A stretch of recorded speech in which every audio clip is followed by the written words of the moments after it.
अस्सलाम वालेकुम, welcome to another vlog. Hopefully कि आप सब ठीक ठाक होंगे, अपना बहुत सारा ख्याल रख रहे होंगे। यहाँ सुबह का टाइम था, मैं आज नाश्ता बना रही थी और साथ में अपनी बेटी को भी सिखा रही थी। तो मैंने सोचा कि आपको भी बता दूँ। ये बहुत इजी मेथड है, मैंने अपनी बेटी को भी सिखाया है। और मैं सोच रही थी कि हम में से काफ़ी लोग ऐसे हैं, काफ़ी बच्चियाँ ऐसी हैं जो कि हॉस्टल की लाइफ गुजार रही हैं, या जिनकी न्यू न्यू शादी होती है।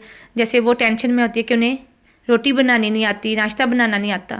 तो ये रेसिपी मैंने अपने बच्चों को सिखाई है और बहुत ही इजी तरीका है। जब कभी मैं घर नहीं होती तो वो खुद भी बना लेते हैं। तो आज मैं आपके साथ भी शेयर करती हूँ।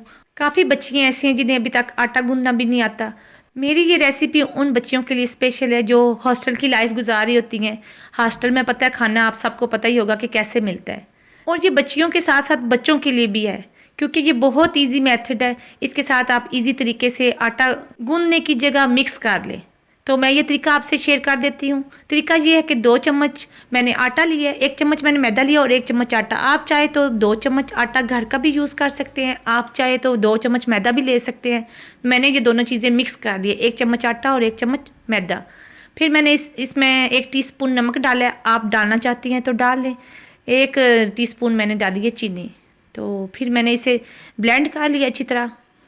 जब अच्छी तरह ब्लेंड हो गया तो उसे 5 से 6 मिनट आप रख दें। गर्म पानी से आपने ना ब्लेंड करना है, तो बहुत ज़्यादा पतला भी नहीं करना। तो ज़्यादा बड़ी तो नहीं रोटियां बनाएं, अगर ज़्यादा बड़ी बनानी है तो वो ख़राब होने का होता है। तो आप छोटी छोटी रोटियां बना लें। ये देखें, आप जितना बड़ा करना चाहते हैं तो बना सकते हैं, लेकिन बेहतर है कि आप छोटियाँ बना लें। 2 कप में ये है कि आपकी 2 रोटियां इजीली बन सकती हैं। तो आप अगर ज़्यादा बनाना चाहते हैं तो ज़्यादा की मिक्सिंग कर लें। 1 चम्मच इसमें ऑयल भी डाला था जब इसकी मिक्सिंग की थी, वीडियो में आप देखें मैंने डाला था, ठीक है। और इसके बाद आपने 1 ही चम्मच ऑयल डाल के तो फ्राई पैन को गर्म कर लेना है। तो फिर आपने पहले फ्राई पैन को गर्म करना है, उसके बाद ही आपने इसमें ना रोटी डालनी है। ये देखें कितनी छोटी सी रोटी बन भी गई है। इससे आपका ये होगा कि आपको अगर हॉस्टल का खाना नहीं पसंद या किसी टाइम खुद बनाना हो तो आप ऐसे बना सकते हैं।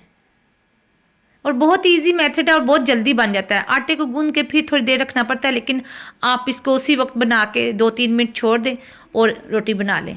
चाहे घी वाली बनाएं चाहे वैसे बना लें, लेकिन ये है कि ये आप इजीली कर सकते हैं। और ये ऐसा मेथड है कि लड़कियों के साथ साथ लड़के भी इसी तरह बना सकते हैं रोटी। इस मेथड में ना तो आपको आटा गूंदना पड़ा है और ना ही कोई मशीन यूज़ करनी पड़ी है। आप खुद अपने हाथों से ही आपने मिक्सिंग की है और इतनी अच्छी रोटी बन भी गई है। शुरू में तो किसी को बनाना नहीं आती ना, सीखने पे ही सब कुछ आता है। तो इस मेथड को ज़रूर ट्राई करें, इंशाल्लाह आपकी बहुत सी मुश्किलात हल हो जाएंगी। और मेरी ये स्पेशल वीडियो है यूनिवर्सिटी गोइंग बॉयज़ गर्ल्स उनके लिए है, या जिनकी नई नई शादी होती है, वो टेंशन में होती है कि हमें रोटी बनानी नहीं आती, रोटी कैसे बनाएंगे। नाश्ता मैं बना चुकी थी, तो अब मैंने जाना था बच्चों को छोड़ने। काफ़ी दिन घर छुट्टियां गुजारने के बाद अब वो जा रही थी यूनिवर्सिटी। दिल तो नहीं कर रहा था कि उनको छोड़ के आएँ, लेकिन मजबूरी यही है कि उनके फ्यूचर की बात थी। तो यूनिवर्सिटी जाने के लिए भी ये होता है कि पहले 2-3 दिन पैकिंग में ही लग जाते हैं। ये चीज़ लेके जानी है, वो चीज़ लेके जानी है, एंड तक चीज़ें ही पूरी नहीं हो रही होती। हालांकि लिस्ट बनी होती है, बाकायदा लिस्ट बना के फिर ही चीज़ें पूरी कर रही होती हैं, लेकिन जब पहुंच जाती हैं तो फिर भी उनकी कोई ना कोई चीज़ रह ही जाती है कि अब ये हमारी चीज़ रह गई है। बच्चे जब घर से दूर होते हैं तो वालिदैन के लिए भी ये भी टेंशन होती है। तो यहाँ आके थोड़ा सा ये भी फील होता है कि हमारे वालिदैन ने भी हमारे साथ इसी तरह ही किया है, कि उनके लिए भी काफ़ी डिफ़िकल्ट होगा जब हमारी शादियाँ हुई हैं या जब हम उनसे दूर रहते हैं। लेकिन ये भी चलें, लाइफ का एक हिस्सा है ना, शुरू से ऐसा ही होता है। But too much difficult. अब हम पहुँच आए थे, कुछ चीज़ें चाहिए थी घर के लिए भी और बच्चों के लिए भी, फिर हमने वो ली। उसके बाद कुछ ग्रॉसरी की चीज़ें चाहिए थी, तो लास्ट में मैंने सोचा कि वो भी ले जाऊँ, एक ही दफ़ा काम ख़त्म हो जाए। मंथ में मैं एक ही दफ़ा ग्रॉसरी की चीज़ें लेती होती हूँ, तो बच्चों को भी मैंने कहा आप भी यहाँ से ही ले लें। ग्रॉसरी के लिए मैं ये करती हूँ कि जो भी चीज़ मुझे चाहिए होती है, मैं एक डायरी और एक पेंसिल मैंने अपने रखी होती है, किचन में भी बैग में भी, जिस पे मैंने सारी ग्रॉसरी की चीज़ें लिखी होती हैं कि इस मंथ मुझे क्या चाहिए। तो आप भी ऐसा क्या करें, ये बेहतरीन टिप है कि जब आप किचन में कोई चीज़ रखती हैं ना, डायरी या कोई पेज या कुछ भी आप रखते हैं जिस पे आप नोट भी कर सकते हैं फ़ोन में भी, तो इसलिए आपको ना घर की चीज़ें लेने में बड़ी आसानी होगी। अक्सर औक़ात ऐसा होता है कि जब हम कहीं से कोई चीज़ लेने जाते हैं तो एक दो चीज़ लेने के बाद बाकी चीज़ें हम भूल जाते हैं।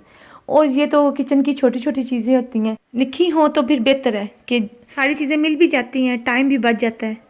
और चीज़ें भी इन्होंने ऐसी रखी होती है कि तरतीब वाइज जो जो लिखा होता है बंदा उठा भी लेता है। मैं तो बहुत शौक़ से शॉपिंग करती हूँ किचन की, क्योंकि मुझे पसंद भी बहुत है।